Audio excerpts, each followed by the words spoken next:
Do you have that fear that you swear to yourself you'll never succumb to?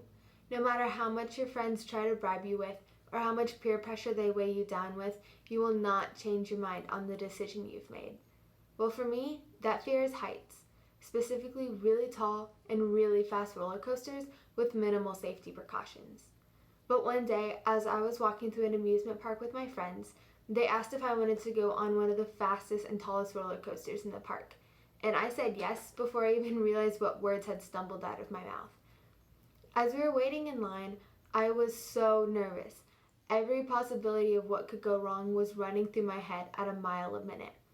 I was so scared, but I was not about to walk to the end of the line and tell my friends that I was too afraid to get on. So I got on. And the minute I sat down, my hands started sweating. My friend tried to comfort me, but anything she said just went right over my head because I was so focused on what could go wrong. The ride took off before I even realized it, and my eyes slammed shut. I was too afraid to look down to see how high we were, but honestly, I probably thought we were higher than we were.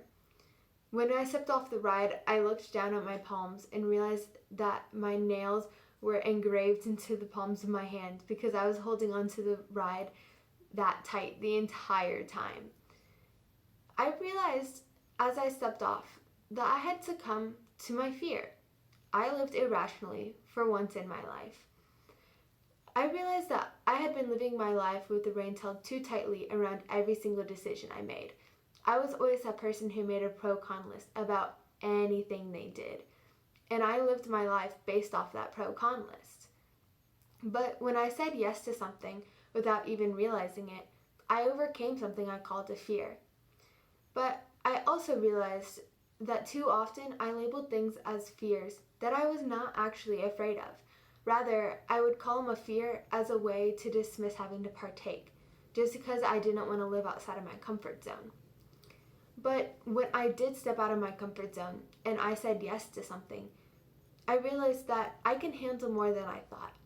I can ride that ride. While I might not have enjoyed it, I was able to ride something that I would have easily dismissed and said no to.